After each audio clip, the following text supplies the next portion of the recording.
Grow की कहानी, किसान के बेटे से इंडिया के नंबर 1 स्टॉक ब्रोकर तक।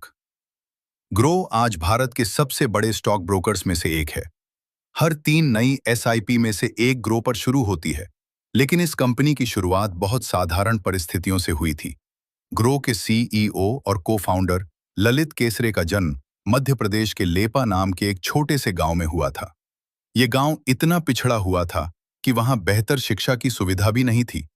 इसी कारण ललित को केवल 7 साल की उम्र में अपने माता पिता से दूर खड़गौन शहर भेज दिया गया, जहां वे अपने नाना नानी के साथ रहने लगे।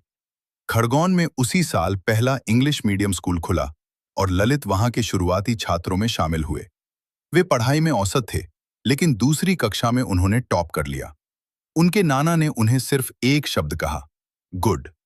ये छोटा सा शब्द उनके लिए बहुत बड़ी प्रेरणा बन गया और उन्होंने जीवन में हमेशा बेहतर करने का लक्ष्य बना लिया। कुछ साल बाद स्कूल की लाइब्रेरी में उन्हें IIT-JEE की एक मोटी किताब मिली। प्रिंसिपल ने बताया कि यह बहुत कठिन परीक्षा है। ललित ने तय कर लिया कि वे इसी परीक्षा की तैयारी करेंगे। उन्होंने ब्रिलियंट ट्यूटोरियल्स का पोस्टल कोचिंग प्रोग्राम लिया, जिसमें हर महीने स्टडी मटेरियल आता था। उन्होंने बिना किसी गाइडेंस के खुद से पढ़ाई की और अंततः IIT बॉम्बे में माइक्रो इलेक्ट्रॉनिक्स इंजीनियरिंग में उनका चयन हो गया। IIT में ललित की सोच अलग थी। वे सिर्फ प्लेसमेंट और ग्रेड्स पर फोकस नहीं करते थे, बल्कि समस्याओं को हल करने की कोशिश करते थे। कैंपस में पोलन एलर्जी होने पर उन्होंने एक एलर्जन डिटेक्टर डिवाइस बना दी, जो वातावरण में एलर्जी के संकेत पहले ही दे देती थी।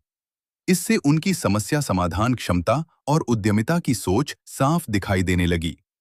IIT के दौरान ही उन्हें स्टॉक मार्केट में रुचि हुई। उन्होंने अपने स्कॉलरशिप के पैसे से 80 रुपए का पहला शेयर खरीदा। उस समय डीमैट अकाउंट खोलना मुश्किल था, कागजी प्रक्रिया लंबी थी और ब्रोकरेज फीस भी ज्यादा थी। तब उन्हें अंदाजा नहीं था कि भविष्य में वे इसी समस्या का समाधान करेंगे। IIT के बाद ललित ने ETM सिस्टम्स में काम शुरू किया, जहां वे वीडियो स्ट्रीमिंग सॉफ्टवेयर बनाते थे। यहां उन्हें वीडियो कंटेंट की ताकत समझ में आई। 2011 में उन्होंने एड्यूफ्लिक्स नाम का स्टार्टअप शुरू किया, जो शिक्षा के लिए नेटफ्लिक्स जैसा प्लेटफॉर्म था। उनका लक्ष्य था कि देश के बेहतरीन शिक्षकों को ऑनलाइन लाया जाए। यह आइडिया अनअकैडमी और फिजिक्स वाला से भी पहले का था। लेकिन उस समय भारत का इंटरनेट इंफ्रास्ट्रक्चर मजबूत नहीं था और स्मार्टफोन भी हर घर में नहीं थे। इसलिए 3 साल मेहनत के बाद एड्यूफ्लिक्स फेल हो गया। इस असफलता से उन्हें एक बड़ा सबक मिला। स्टार्टअप में टाइमिंग बहुत महत्वपूर्ण होती है। इसके बाद उन्होंने फ्लिपकार्ट ज्वाइन किया। यहां उन्होंने कस्टमर ऑब्सेशन की ताकत देखी। एक बार तकनीकी समस्या के कारण राखी के ऑर्डर कैंसिल हो गए। कंपनी ने पूरी रात काम करके खुद पैकिंग की और समय पर डिलीवरी करवाई। इससे ललित ने सीखा कि सफल कंपनी बनाने के लिए ग्राहक सबसे महत्वपूर्ण होता है। फ्लिपकार्ट में उन्होंने फ्लिपकार्ट क्विक नाम का एक प्रोजेक्ट भी चलाया, जिसमें 1 आवर डिलीवरी का आइडिया था। यह आज के ज़ेप्टो और ब्लिंकिट जैसा था, लेकिन उस समय इंफ्रास्ट्रक्चर की कमी के कारण यह स्केल नहीं कर पाया। कुछ समय बाद ललित ने खुद का स्टार्टअप शुरू करने का फैसला किया। उन्होंने फ्लिपकार्ट के ही 3 साथियों हर्ष जैन, नीरज सिंह और ईशान बंसल को को-फाउंडर बनाया। चारों हर रविवार मिलते और नए स्टार्टअप आइडिया पर चर्चा करते। वे बार-बार स्टॉक मार्केट की जटिलता पर बात करते थे।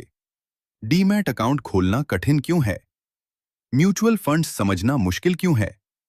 केवल 2 करोड़ लोग ही निवेश क्यों कर रहे हैं? इसी दौरान डिजिटल इंडिया, आधार KYC और जियो इंटरनेट का विस्तार हो चुका था। यानी इस बार इंफ्रास्ट्रक्चर तैयार था। इसलिए 2017 में उन्होंने ग्रो लॉन्च किया। शुरुआत में सिर्फ वेबसाइट थी और केवल म्यूचुअल फंड निवेश का विकल्प था। उन्होंने सोचा था कि पहले महीने 100 यूजर आए तो आगे बढ़ेंगे। लेकिन पहले ही महीने 600 यूजर आ गए। बिना किसी विज्ञापन के यह बड़ी सफलता थी। धीरे धीरे ग्रो का ऐप बना और निवेशकों से फंडिंग भी मिली। ग्रो ने अपने प्रतिस्पर्धियों से अलग रणनीति अपनाई। जहां बाकी कंपनियां स्टॉक्स और ट्रेडिंग से शुरुआत कर रही थीं, ग्रो ने म्यूचुअल फंड से शुरुआत की ताकि नए निवेशकों को आसान प्रवेश मिले। उन्होंने सिर्फ डायरेक्ट म्यूचुअल फंड्स दिए और अपना कमीशन शून्य रखा। इससे 4 साल तक कंपनी की कमाई कम रही, लेकिन